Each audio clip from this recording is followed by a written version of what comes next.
lycanthrope breeds, one stands out above all.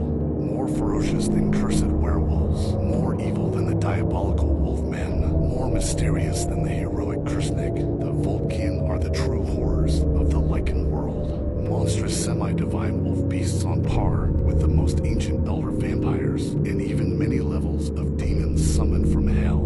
My ancestors, the Oldry family of slayers, was well versed in the hunting of lycanthropes and had much to say about this particularly heinous type of supernatural creature. They wrote that these monsters' bestial power was said to derive from the Norse god Loki and his son Fenrir, the god-slaying giant wolf.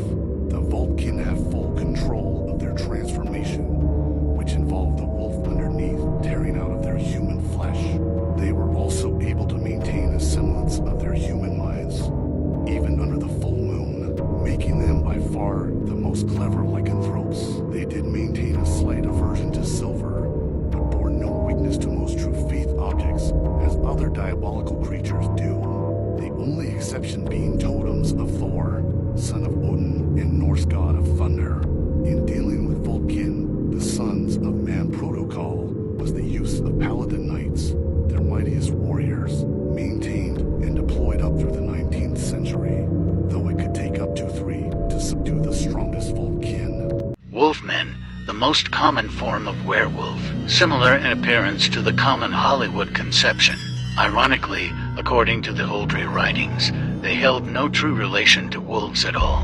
Unlike the creatures today called dogmen and the monstrous Norse demon Vultkin, wolfmen bore a passing resemblance to canines, but these feral beasts were actually the result of a type of demonic possession, specifically by the most ancient, animalistic demons capable of such acts. These demons were set upon their victims by many types of diabolic occultists. This ancient curse would plague the afflicted with a horrifically painful nightly transformation, shifting their bodies into feral nightmares. It was not limited to nights of the full moon. In this state, the afflicted would act out in violent rage, passing the curse onto others through their bite.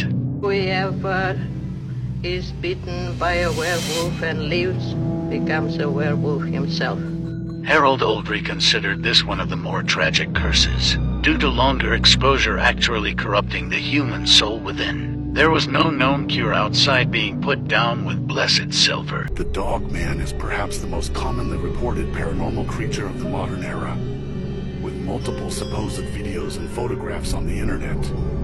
Many reports across the United States describe a towering monster, often described as a cryptid, similar to Bigfoot. But is it possible that this large canine beast is actually the very same supernatural monster reported by centuries of our ancient ancestors, the werewolf?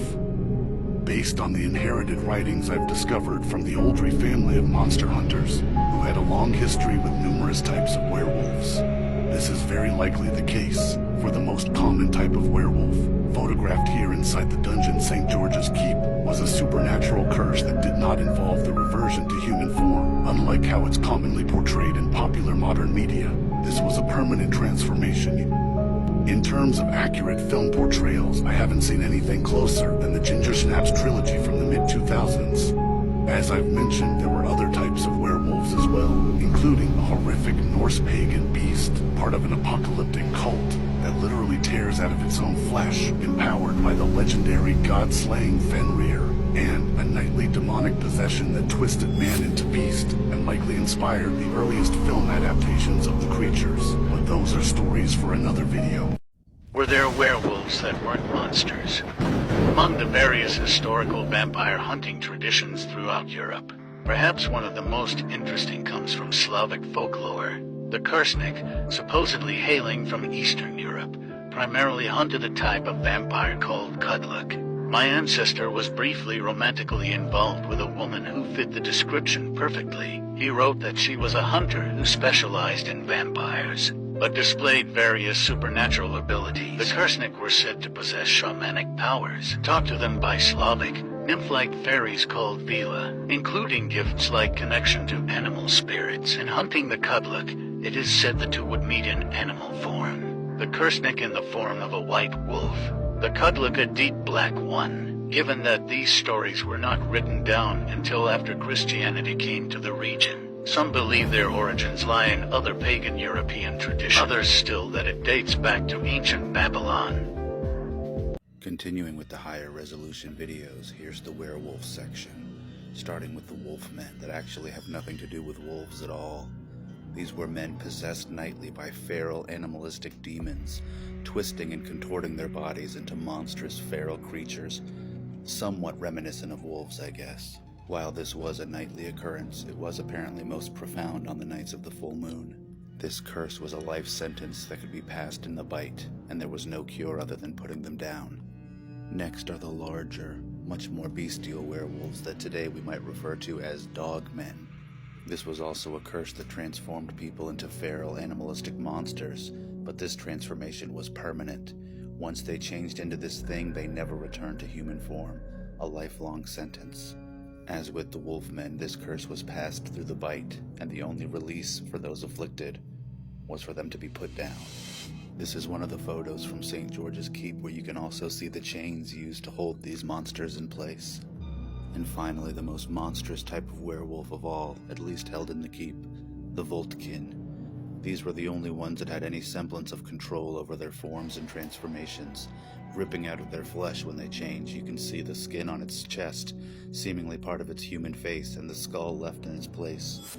These were apocalyptic cultists associated with the Norse god Loki and his son Fenrir, the god-slaying giant wolf, a cult that inducted new members through rituals. That's all for now, but more higher resolution videos on this album to be coming soon. A lot of you guys have been sending me this video asking for my opinion. We're going to go ahead and take a look. I don't know where it originally comes from. If you do, go ahead and tag. You can see here it is some kind of very frightening looking wolf-like creature. You know, something like a werewolf, or what people today might call dogman. You can see here they slow it down, then they're going to zoom in here in a minute. Like I said, I'm not exactly sure where this is from, but it looks like some kind of werewolf creature. I believe it was a farmer, something was attacking his livestock, his chickens. Here it is slow-mo. He put out cameras, and this is what he captured. So I'm going to give you my opinion on what I think it is, based on the information that I have. We're going to go ahead and look in the album, the Oldgrew family bestiary. Inside, I have information about a bunch of different kinds of supernatural creatures, several different types of werewolves that are in here. There's multiple kinds that I've talked about, but the one that I do think we are seeing here is this one, which I have described as the same kind of thing as a dogman. This is a permanent type of creature. Once a person becomes this thing, they never turn back. They do hunt livestock, they hunt people also, so the person who captured this should feel kind of lucky. This is one of the more prevalent types of supernatural creatures to still be sighted in today's world. You can find several videos of creatures like this, like the one that I posted on modern social media. I really prefer to just call it a werewolf. Dogman just sounds kind of corny to me, but we're talking about the same thing. A very ferocious creature